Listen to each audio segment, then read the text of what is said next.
untuk Pak Menteri Purbaya, memang banyak sekali dalam dunia politik orang yang ingin menjatuhkan, orang yang ingin memboikot, orang yang ingin menenggelamkan, atau orang yang tidak suka. Itu bisa terjadi pada siapa saja, bukan hanya di dunia politik. Orang biasa pun kalau mereka tidak suka, pasti mereka juga akan mendapati. Kalau saya lihat ini bukan ain sih ya, tapi memang ini termasuk santet. Jadi gini, kalau santet memang salah satu ciri khasnya adalah hewan peliharaan itu bisa kena duluan. Kalau menurut saya itu santet, tapi itu santetnya masih golongan rendah. Menurut saya begini, hewan itu peka akan terhadap sesuatu hal-hal yang bersifat magic. Sebelum kisah ini dimulai, ada satu hal yang harus kamu lakukan. Tombol subscribe. Aku akan menghitung sampai 3. 1, 2.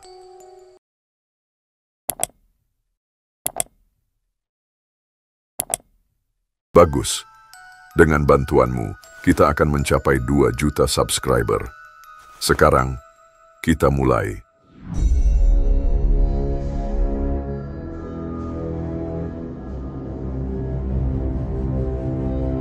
Siapa yang menyangka?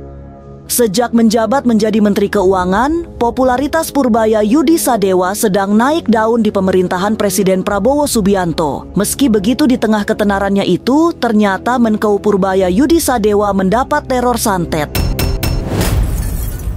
Kabar dugaan itu diketahui dari unggahan anak Purbaya di sosial medianya. Yudo Sadewa menceritakan teror mistis yang menyerang keluarganya. Diketahui pertanda serangan gaib yang dialami keluarga Pak Purbaya banyak. Misalnya saja hewan peliharaan di rumahnya yang bertingkah aneh, atau sinyal yang ditandai dengan banyak benda yang bisa bergerak sendiri. 3 ahli spiritual yang banyak berkecimpung di dunia spiritual meyakini bahwa Pak Menteri memang sedang dicoba dikirimi ilmu santet. Sayangnya, santet yang dialamatkan kepadanya masih dalam kategori lemah, sehingga hanya mengenai hewan peliharaannya di rumah. Lalu benarkah Purbaya harus segera dipagari agar tidak lagi jadi sasaran serangan ilmu gaib? Tapi mungkinkah Pak Pur sudah punya pelindung diri dari penangkal mara bahaya? Jangan dulu berlalu, masih akan banyak keganjilan yang terjadi di sini. Dan jangan lupa subscribe, like, komen, dan share agar tak ada yang terasa ganjil di sekitar Anda.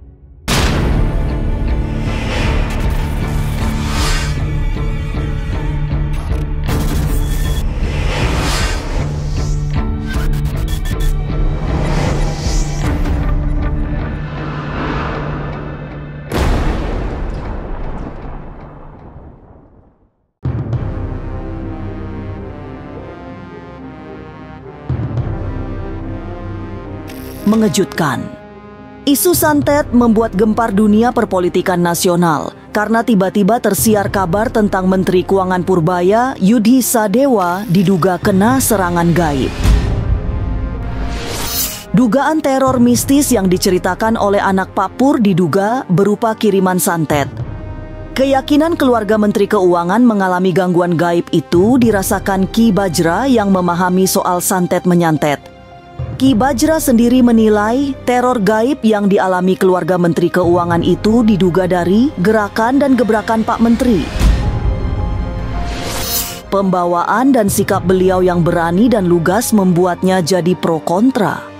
Sehingga ada dugaan orang yang tidak senang dengan beliau menggunakan cara-cara jahat yang tak terlihat untuk mulai mengganggu kehidupan Pak Menteri.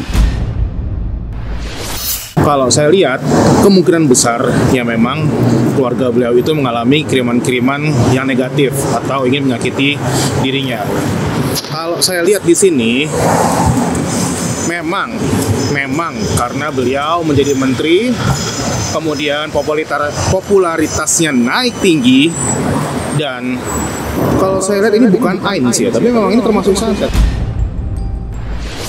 Kenapa? Karena pasti akan banyak pihak-pihak yang merasa dirugikan, banyak pihak-pihak yang keputusan-keputusannya itu tuh tidak berjalan dengan mulus, berjalan dengan lancar, sehingga menjadikan beliau sebagai target.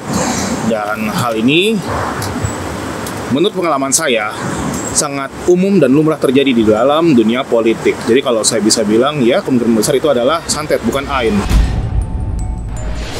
Indikasi serangan santet dilihat Ki Bajra dengan mudah lewat peristiwa yang terjadi di sekitar rumahnya. Apalagi sudah ada hewan peliharaan keluarga Pak Menteri yang berlaku aneh. Selama ini, menurut Ki Bajra, hewan memang sering menjadi tempat salah sasaran. Serangan yang ditujukan kepada Purbaya ternyata menyasar hewan peliharaannya. Dan memang seperti itu logika mistik bekerja. Jadi gini, kalau santet memang salah satu ciri khasnya adalah hewan peliharaan itu bisa kena duluan. Jadi kalau masih misalkan ada kucing ngeong atau anjing tuh barking, itu memang wajar. Itu wajar banget, itu pasti ada kayak gitu. Ada yang datang lah ya.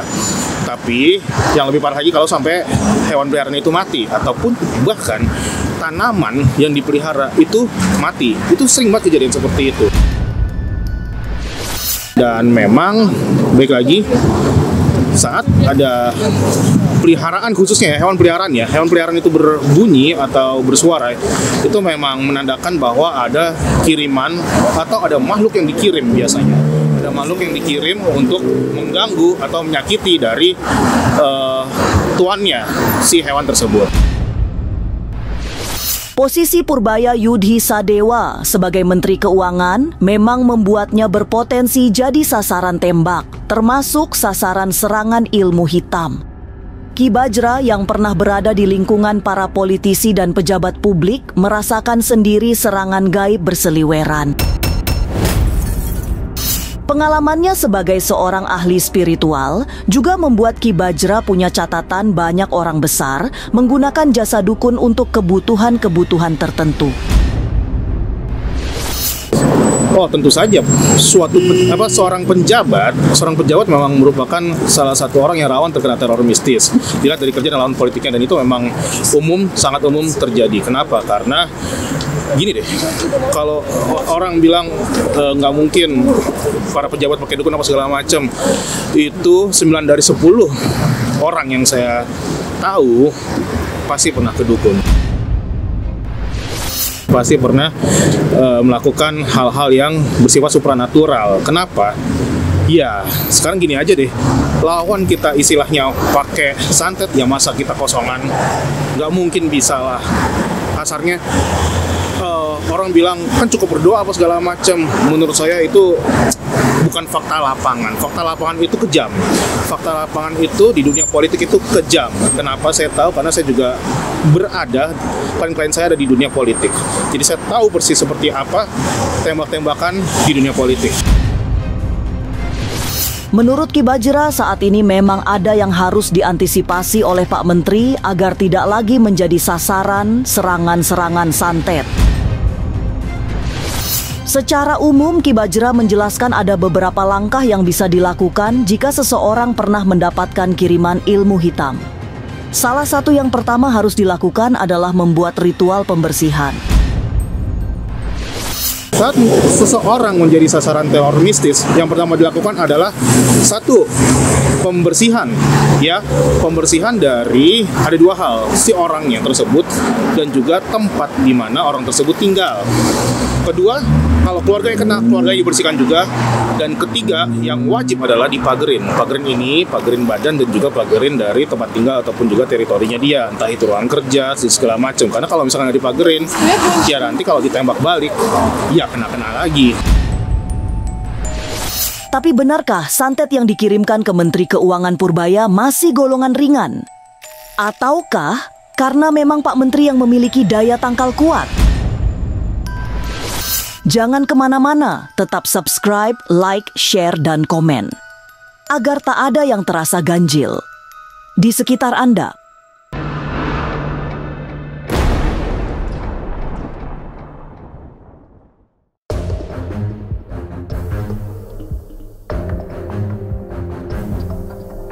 Sependapat dengan Ki Bajra, menurut Marisa yang dikenal sebagai seorang indigo, Menteri Keuangan Purbaya Yudi Sadewa memang mendapatkan dugaan serangan gaib. Boleh saja orang tidak percaya hal-hal gaib, tapi soal santet atau sihir bisa ditelusuri jejaknya sejak masa lampau. Tanda-tandanya juga sudah mengarah ke ilmu hitam yang sedang dialamatkan kepadanya. Jadi keluarganya Pak Purbaya, menteri kita itu bisa jadi kena santet. Tapi kalau dibilang ya santetnya belum terlalu parah. Jadi ya masih belum terlalu lah ya, masih pertanda-tanda aja. Karena mau percaya nggak percaya, dari zaman dulu juga di dalam Al-Quran sudah dijelaskan bahwa sihir itu ada, gaib itu ada. Kita boleh mempercayainya, tapi jangan terlalu disugesti. Karena apa? Kalau kita tersuges, maka kita akan lebih cepat kenanya. Masih sangat beruntung, Pak Menteri tidak terkena langsung tembakan ilmu gaib yang diarahkan kepadanya. Serangan itu hanya menyasar hewan peliharaan keluarga Pak Pur. Tapi itu sudah menjadi indikasi ada yang sedang bermain lewat cara-cara yang tidak baik. Gagalnya serangan coba-coba itu juga menandakan bahwa santet yang dialamatkan kepada Purbaya Yudi Sadewa masih masuk kategori ringan, bukan jenis santet kalas kakap yang manjur. Teror mistis yang dialami Pak Menteri, kalau menurut saya itu santet. Tapi itu santetnya masih golongan rendah ya. Jadi belum sampai ke tahap sakit gitu. Karena mungkin Pak Menteri ada pelihara binatang di rumahnya, sehingga biasanya santet itu akan terkena kepada binatangnya dulu. Kalau misalnya binatang tidak sanggup menyerap energi dari serangan gaib tadi, barulah masuk ke target korban tadi. Marisa yang berpengalaman pernah mendapatkan gangguan dan teror gaib menyarankan Purbaya dipagari. Harus ada pagar gaib yang kuat sehingga serangan-serangan gaib tak bisa menyentuhnya. Saat ini pun sebenarnya sudah ada pagar, tapi perlu perisai yang tak tergores apapun bentuk ilmu hitam yang dikirim.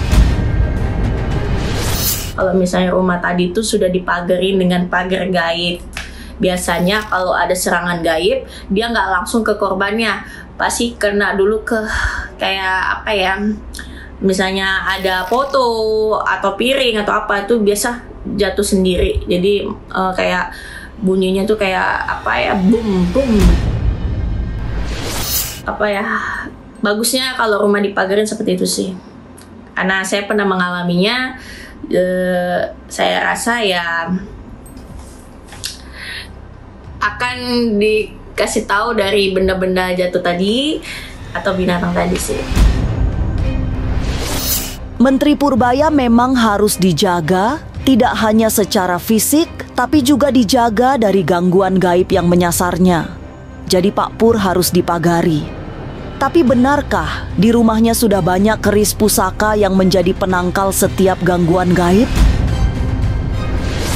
Jangan kemana-mana, tetap subscribe, like, share, dan komen, agar tak ada yang terasa ganjil di sekitar Anda.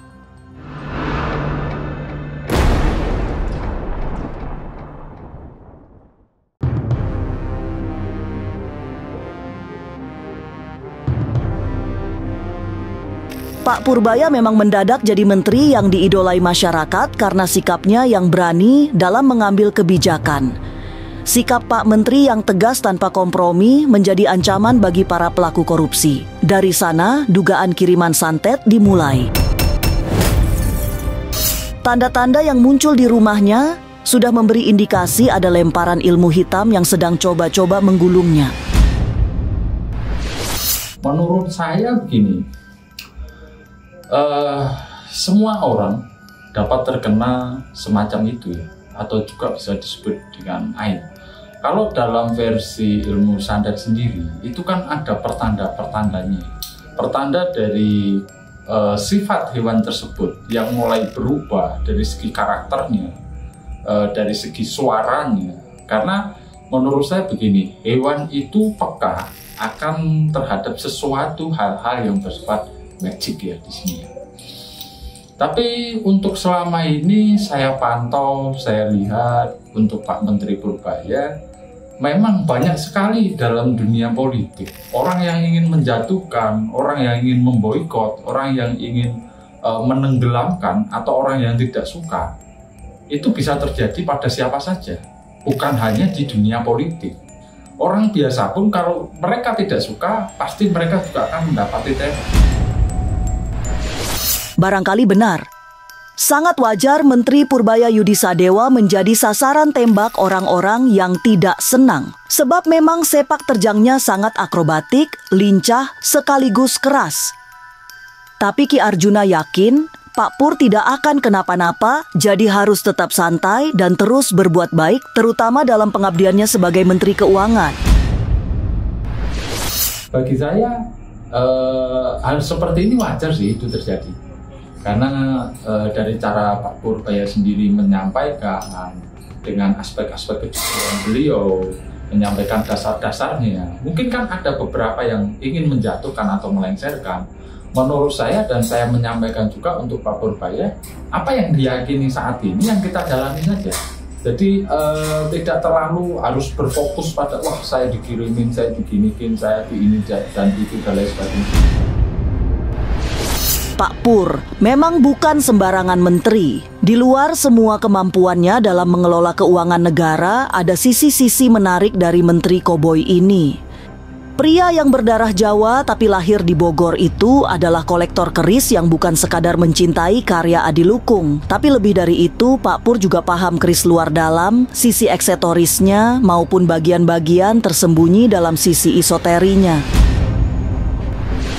Yakinlah, banyak pusaka yang menjadi perisai hidupnya. Percayalah, pastilah bukan satu atau dua, Pak Pur punya keris jenis singkir santet yang menangkal segala bentuk kiriman guna-guna. Jadi sudah jelas, sosok ini tidak akan mempan dilempari gangguan gaib. Itu sebabnya, kiriman santet yang dialamatkan kepadanya hanya menerpa benda-benda dan hewan peliharaan di rumahnya. Menurut saya saat ini masih di zona aman. Bukan hanya pas waktu Pak Purbaya mulai muncul ke sosial media, muncul mulai kenal banyak orang. Sebelum Pak Purbaya ini kenal orang pun, mungkin sudah banyak orang yang membenci. Mungkin baru beberapa waktu ini muncul isu-isu seperti itu. Itu menurut saya. Tapi untuk saat ini saya lihat potensi dari beberapa kiriman-kiriman itu mungkin tidak akan menimbulkan suatu bergejolak yang besar. Purbaya Yudi Sadewa memang terus menjadi perbincangan. Menteri Keuangan yang berani dan lugas sampai membuat orang-orang yang bermasalah merasa tidak aman. Meski belum genap 2 bulan jadi menteri, tapi sepak terjangnya membuat ngeri mereka yang kurang baik sehingga ingin mencelakai beliau dengan mengirimkan santet. Tapi semogalah santet yang dialamatkan kepadanya sungguh-sungguh tidak mempan karena rumahnya penuh dengan benda pusaka yang bisa menjadi penangkal. Inilah ganjil yang akan menguak berbagai misteri di alam nyata dan tak kasat mata. Sampai jumpa pada episode selanjutnya dengan kisah-kisah ganjil. Setiap hari Senin, Kamis, dan Jumat pukul 5 sore. Tapi sebelumnya jangan lupa subscribe, like, share, dan komen agar tak ada yang terasa ganjil di sekitar Anda.